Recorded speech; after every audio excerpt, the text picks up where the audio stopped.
sen onu. O değil. Valla ben daha iyiymiş.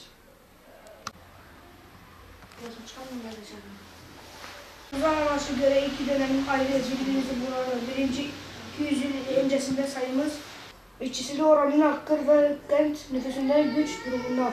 Nüfus gücünün ucuzluğuyla nüfusla fazla olması ülke açısından.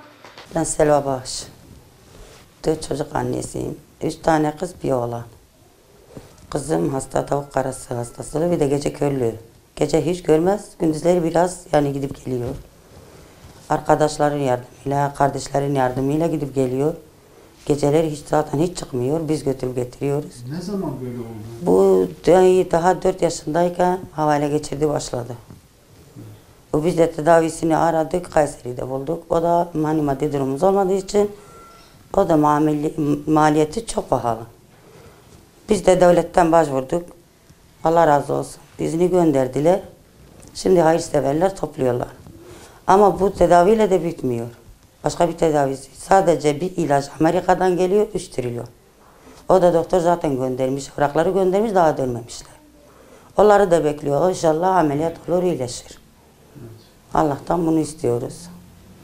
Allah razı olsun. Hayırseverler de elinden geleni yapıyorlar. Yatırıyorlar. Ama inşallah iyileşir. Bizim umudumuz budur. Zaten babası da yok. Çalışanım da yok. Böyle bekliyoruz. Zaten Emine Hanım da bir anne. O da bir evlat sahibi. Onun desteğini de bekliyorum. İnşallah kızıma da bir el atar. Bir annelik yapar ona. Ben Ceren Bağış, 16 yaşındayım. Lise 2'ye gidiyorum. Benim gözlerim tavuk karşı 4 yaşından beri bu hastalık bende var.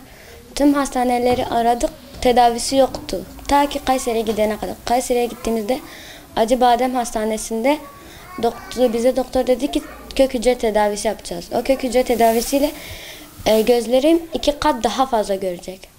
Hani ben bu tedavi olmak istiyorum ve bu hani arkadaşlarım gibi görmek istiyorum. Herkes gibi olmak istiyorum. Tek başıma bir yerlere gitmek istiyorum. Onun için tedavi olmam gerekiyor. Ama tedavinin maliyeti çok pahalı olduğu için karşılayamıyoruz. Bunun için yardımseverlerden yardım bekliyorum.